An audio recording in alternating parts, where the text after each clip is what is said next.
Let's talk about immigration. Here's the latest posted by Fox's Bill Malugin, who's been doing such great work down there. Breaking, just an hour and a half ago. Per CPB sources, in the last 24 hours alone, over 10,000 migrants were encountered at the southern border, bringing us back to the all-time record high levels we last saw in May before the end of Title 42. And just in case people think it was just today, no, it's been inching up. It's been in the 9,000s and change for days, going on weeks on end now. I mean, tens of thousands are coming in week after week after week, flooding the southern border in Texas. And then, of course, they get bussed elsewhere now, Mark. I mean, I used to kind of question the use of the term invasion.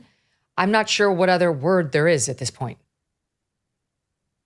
I don't know, 5 to 6 million illegal aliens in the Biden administration, and God knows how many others are given a official rubber stamp bill of approval. I bet we're at the 10 million mark.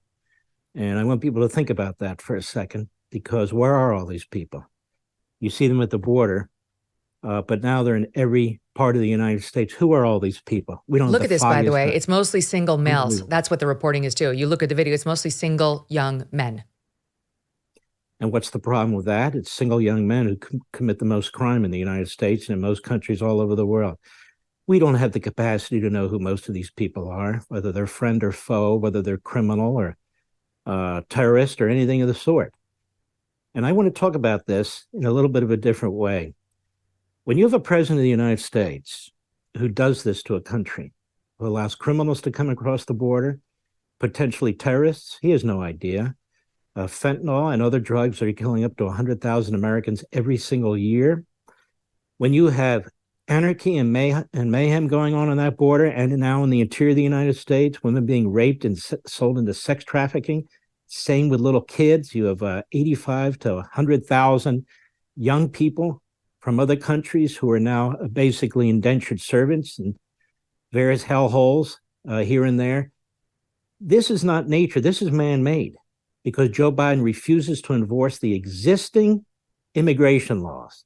And they say two things in response: the border's secure, so they're lying unbelievably, or it's the Republicans' fault because we need comprehensive immigration reform. We don't need comprehensive immigration reform. We need border security. And presidents know how to do this if they want to do it, and presidents know how not to do it if they don't.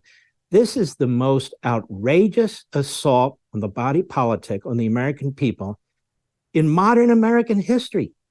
The greatest enemy we have here is not the communist Chinese, and they are the greatest foreign enemy we have. It's the Democrat Party. Now, they can whine all they want in New York and New York State, but Biden knows they're all going to vote Democrat anyway. So he doesn't care. They're playing long ball. They want to turn Texas. They turned Arizona. They turned Nevada. They've turned New Mexico. They've almost turned Georgia. They want to turn Texas. You might say, well, illegal aliens can't vote. No.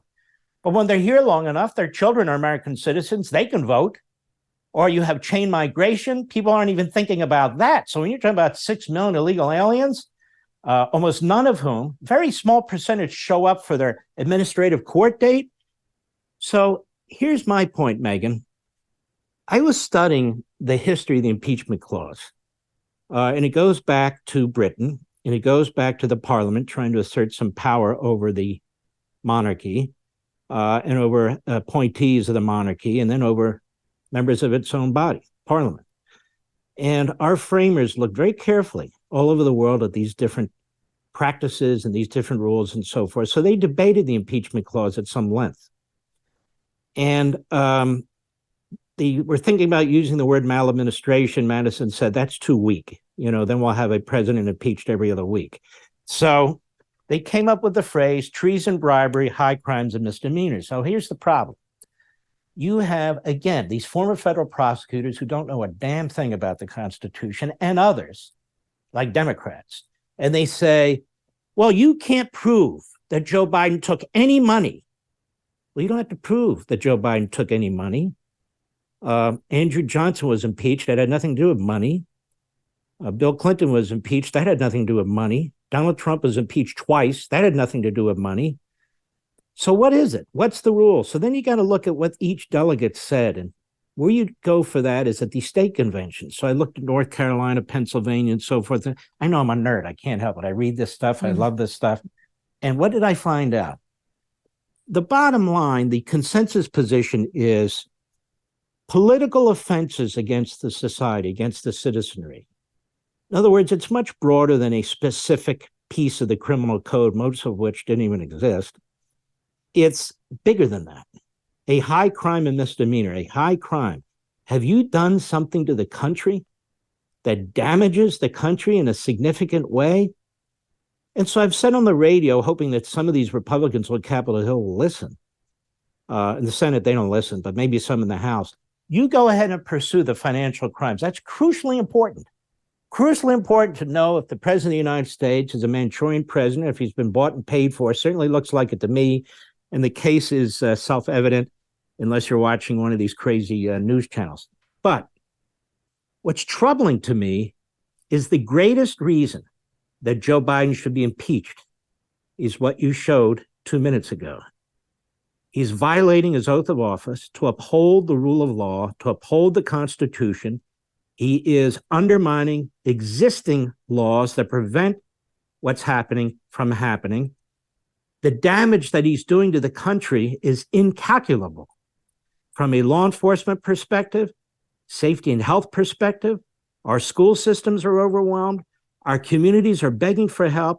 American citizens are suffering as a result of what Joe Biden is allowing to happen on this border like no president before him. None. And so this should be impeachment article number 1. Refusing to protect the American people, refusing to enforce the immigration laws, allowing these horrendous acts of inhumanity taking place on both sides of the border, allowing drug cartels. Now they have they have locations in every state, all 50 states. And the mayhem that he's created, this is an impeachable offense. So a tree branch hit a power line in Ohio 2003, and it shut down 21 power plants. Around 100 people died. And we have a power grid that was designed in the 1800s. Even the White House sees it. They're saying 2/3 of the grid are at least 25 years old. So they recently announced billions of dollars to update it. And how long will that actually take? That's why having your own solar power may be more important than ever. With the Patriot Power Generator, you get a solar generator that does not install into your house because it's portable, but it's powerful enough for your phones, your medical devices, even your fridge. And right now you can go to 4patriots.com and use code MK to get 10% off your first purchase on anything in the store, including the Patriot Power Generator. You will also get their famous guarantee for an entire year after your order, plus free shipping on orders over $97. And a portion of every sale is donated to charities who support our veterans and their families. Just go to 4patriots.com and use code MK to get 10% off. That's 4patriots.com. Use code MK to get yours today. Hey, thanks so much for watching. If you like what you just saw, hit the subscribe button for more clips and full episodes.